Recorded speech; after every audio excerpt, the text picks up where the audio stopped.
તમે સમર્પિત થયા.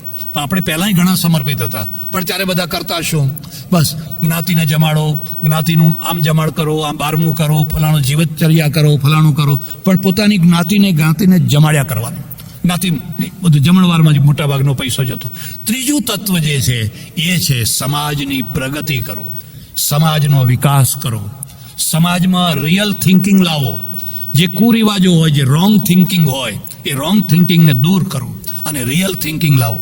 તમારી પાસે કરોડો રૂપિયા હશે, તમે સમર્પિત પણ હશો, પણ જો તમારી પાસે સાચી દૃષ્ટિ નહીં ઉઘડી હોય તો આ બધા પૈસા બરબાદ કરી નાખશે. એનાથી કોઈ એ નહીં થઈ શકે. એટલે ત્રીજું તત્વ છે વિકાસ કરો, પ્રગતિ કરો, પ્રગતિ કરો.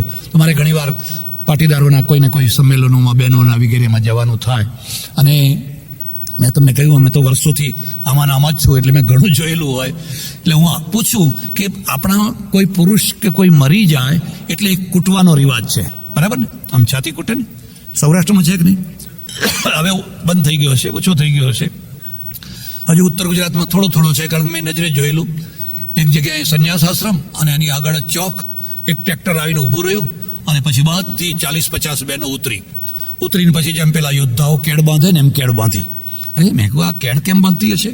એમની પેલી સાડી હોય ને એનાથી જ કેડ બાંધી, અને પછી પેલા બેન્ડ વાજાનું જેમ રીધમ હોય ને એમ રીધમની સાથે બધું કૂટવા માંડી. કોઈ મરી ગયેલું ને તો એના પાછળ બધું કૂટવા માંડી, અને એક ડોશી ગવડાવે ને બધું હાય હાય હાય હાય કરીને એટલું કૂટે. એમાં કોઈ નવી વહુ હોય અને એને વિચારીને કૂટતા ના આવડતું હોય, ના ફાવતું હોય, તો એ બાજુમાં ખસે ને તો એને ધક્કા મારીને વચ્ચે લઈ જાય. કૂટ ક્યાં બહાર જાય છે, હાડકાં પોસળા એના બધા ઢીલા કરી નાખે. તો હું પૂછું એમને કે ભાઈ આ કુરિવાજ તમારામાં હજુ છે કે કેમ? અને આ રિવાજ આવ્યો કેવી રીતે?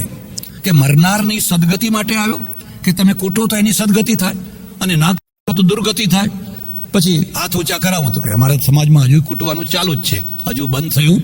તો મેં કહ્યું મારે બંધ નથી કરાવવું, તમે કૂટવાનું ચાલુ રાખો, મારે બંધ કરાવવું નથી. પણ મારે એક પરિવર્તન કરવાનું છે કે અત્યાર સુધી આ બહેનો કૂટતી રહી, હવે પુરુષો કૂટવાનું શરૂ કરે. કારણ કે બહેનોએ થોડો ઇજારો લીધો છે કે બહેનો જ કૂટ કરે, એમના બિચારાના હાડકાં પાસળા બધા તૂટી જાય. અને હવે કીધું આપણે પુરુષો, કારણ કે સદગતિ કરાવવી છે, પેલા મરનારની સદગતિ કરવી છે.